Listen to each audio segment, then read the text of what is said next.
So unfortunately last week my MacBook Pro and my Apollo Twin, they didn't work at all. It happened to me, it happened to hundreds of users on the internet. Why did this happen? Okay, to cut a long story short, the update 14.6.1 is extremely guilty. Let me tell you my story, how it started with a heart attack, and now as you see my Apollo is working, my MacBook is working, but this is a hell of a ride. I'm recording this video on the 16th of September, and probably somewhere today, Apple should release their new macOS Sequoia. Spoiler, I'm not going to update this. So last week I noticed that there is a new update, although it appeared in August, but I noticed only last week. 14.6.1, and my current version was probably 14.6 or 14.5 point something, I don't really remember. But when I usually see this 14 point something point 1, which means a really minor update. And of course I know a lot of people probably would write that it's a very stupid decision to upgrade to new updates. You should wait, especially if you work with something professional like Apollo, RME, different audio interfaces, if you are a designer, video editor, whatever. And I absolutely agree. It's not the best idea to update when there is a new update, because most often there are a lot of bugs, some things stop working and so on and so forth. I'm not a stupid guy, you know. But when I see some really minor update, I press update and not a big deal. And it never happened to be something very terrible until last week. I came to my studio, I wanted to record a video, and suddenly I understand that my Apollo does not work at all. And I keep getting this huge pop-up screen mistake, system extension error. So basically when you install some professional devices like Apollo interface or RME, they ask you to allow in security settings to allow them to be installed, the drivers. I kept getting this pop-up menu all the time, and when I reached UAD support, and of course I've been reading, I think hundreds of threads on forums, and a lot of people seem to have this problem. Like they woke up, they did nothing, they realize that they have at least two wonderful bricks in their studio. One is their audio interface, and the second is their beloved MacBook, which is a very expensive metal beautiful brick. I installed and uninstalled and did it hundreds of times under different circumstances, the drivers of my Apollo. I followed every advice on the internet and from the tech support. I opened the ticket, I worked with some guy from Apollo. And listen to me guys, there is no easy solution how to fix this problem. Oh no, there is an easy solution how to fix this problem, but you definitely will not like it. Hear me out what I did. In my opinion, in my observation, half of the professional population had no problem, and the other half, like me, they had the problem. And what we figured out on the forums is that this update 14.6.1 was released somewhere in the beginning of August, if I'm not mistaken. And people who updated in the beginning of August, for them everything was fine, everything worked. But people like me, like us, who updated in the beginning of September, everything broke down, because most probably Apple changed this file of update, although it was the same 14.6.1, but they changed this loading file, and most probably they changed something in the security, and for us it turned out like this. So what I did, I went through all of the stages. First I was rejecting it, then I was rebelling against, but then this stage came where everything came to understanding that, yeah, okay, I need to break everything down and build everything up from scratch. And you should be thinking about doing this as well. And of course, I took my hard drive, attached it, and made a copy, made sure that all of the files in download folder everywhere from my desktop, all of them were in the hard drive, because I needed all of the files that I actually needed. Then what I tried is I tried to go into this reboot update mode or something, and I pressed reinstall macOS. So what it basically does, it keeps all your data, but it reinstalls OS.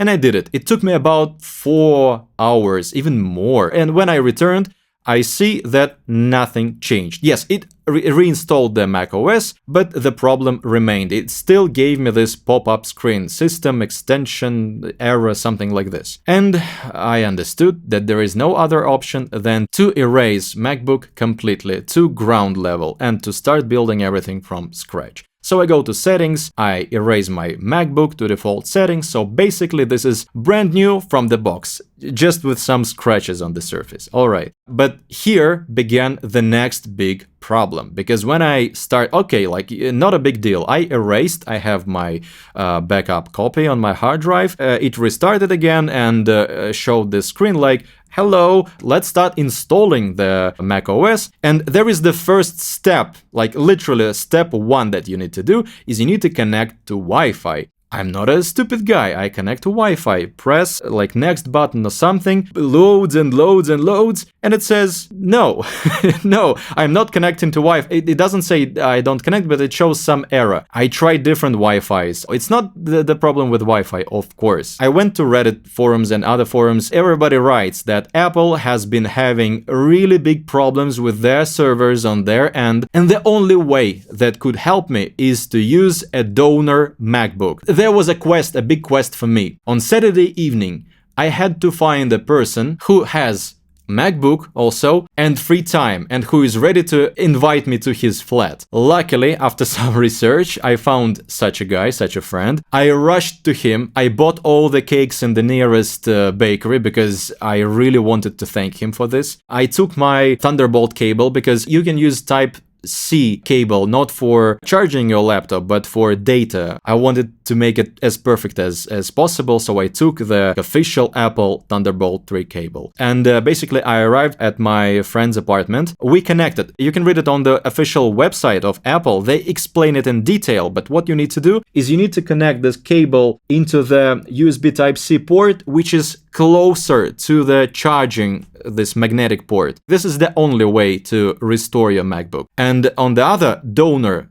device, donor MacBook, which works. I say MacBook, but it can be any Mac computer, of course. You can attach it to any port, but we attached it also to the same port, which is closer to this MagSafe, which is called. Yes. Next, you need to go into this very interesting mode. You need to press Control, Option, Right Shift, and Power On button. You need to hold it for 10 seconds, then release all the buttons except for the Power On button. I'm not going into much detail, but I am actually. But you can read it, and please read it on the website of Apple because they write it in a lot of detail. And on the donor device, the working machine, the working MacBook, there are two ways. Either you download some application, I don't remember the name, but it's Apple Constructor. I don't remember. I will write this somewhere. Or like on the Apple's website, they write that your not working MacBook should be displayed in Finder. Although in our case, it didn't. It showed only in this application. So basically what you do next is you restore the macOS from the working computer to your computer. This is a long process, so buy a lot of cakes, prepare some tea, prepare dinner, I don't know, just be ready to spend some substantial time with the person who is helping you. And when everything was finished, finally, it showed this sign like, hello, hola. So I quickly set up a new computer because, as I remind you, I tried keeping my data and it didn't help solving this issue. So I already understood that I need to set up a new machine, a new device,